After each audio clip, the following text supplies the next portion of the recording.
நான் பலனிழந்து காணப்படுகிறேன். என்ன செய்தாலும் எனக்குள்ளாடி ஒரு பலன் வருவதில்லை. தேவ சமூகத்தில் அமர்ந்து கொடுக்கிறேன், ஆனாலும் ஒரு சோர்வு என்னை பின்னோக்கி தள்ளி கொண்டிருக்கிறது. நான் வசனங்களை வாசிக்கிறேன், ஜெபிக்கிறேன், துதிக்கிறேன், ஆராதனை செய்கிறேன், ஆனால் எனக்குள்ளாடி அந்த தெய்வீக பலன் எழும்பவில்லையே.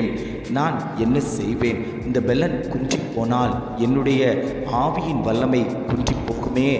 கர்த்தர் தான் என்னை பலப்படுத்த வேண்டும் என்று சொல்லி அநேக தெய்வ சமூகத்தை நோக்கி பார்த்து கொண்டிருக்கிறீர்கள்.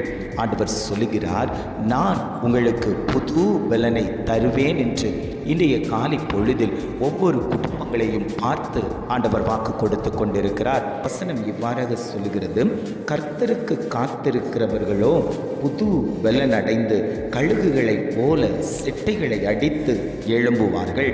ஆண்டவர் குடும்பங்களை பார்த்து சொல்லுகிறார், கர்த்தருக்கு காத்திருக்கக்கூடிய ஒவ்வொரு குடும்பமும் புது பலன் அடையும் என்று ஆவியானவர் குடும்பங்களை பார்த்து பேசிக் கொண்டிருக்கிறார்.